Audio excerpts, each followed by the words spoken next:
এই যে আমরা একদম গাড়ি আছে এটার পাশে একদম কাছে একদম কাছে। এই যে মাত্র একটা বিমান রকেট হামলা হলো কিছুক্ষণ আগে 5 মিনিট পর হামলা হচ্ছে, 5 মিনিট পর হামলা হচ্ছে। খুবই ভয়াবহ অবস্থা, খুবই ভয়াবহ অবস্থায় আছে আমরা, খুবই ভয়াবহ অবস্থা। এই যে মেডিকেল গাড়ি এখান থেকে আমাদের থেকে সর্বোচ্চ 2 কিলোমিটার। আল্লাহ মাফ করুক, আল্লাহ আমাদের সকলকে রক্ষা করুক।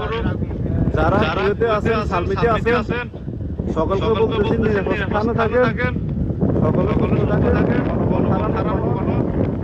দরকার নেই। সকলে আপনার অবস্থান থেকে দোয়া করেন। দুবাই আছেন, কাতার আছেন, বাংলাদেশি এবং সকল মুসলিম ভাই সবাই আল্লাহ তাআলা সবাইকে সুস্থভাবে রাখে, হেফাজতে রাখে। এটাই আসলে আমাদের যুদ্ধ কখনো শান্তি হতে পারে না। আমরা চাই এটা থেকে মানুষজন আল্লাহ তাআলা সবাইকে হেদায়েত দান করুক। এই যুদ্ধ থেকে বেরিয়ে আসে যে শান্তি বিশ্ব, সেটা আল্লাহ তাআলা আমাদেরকে দান করুক। মাহে রমজান মাস উপলক্ষে আল্লাহ তাআলা আমাদেরকে শান্তি দান করুক। আমরা চাই না কোনো ভাই আউট বা নিহত, এটা আমরা কোনোভাবে চাই না।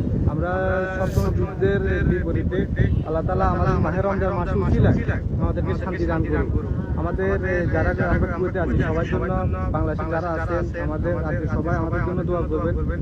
আল্লাহ তাআলা যাতে আমাদেরকে সুস্থভাবে সুন্দরভাবে রাখে, আমাদের পরিবারের কাছে যাতে আবার আমরা যেতে পারি। সবাই আমাদের জন্য দোয়া করবেন।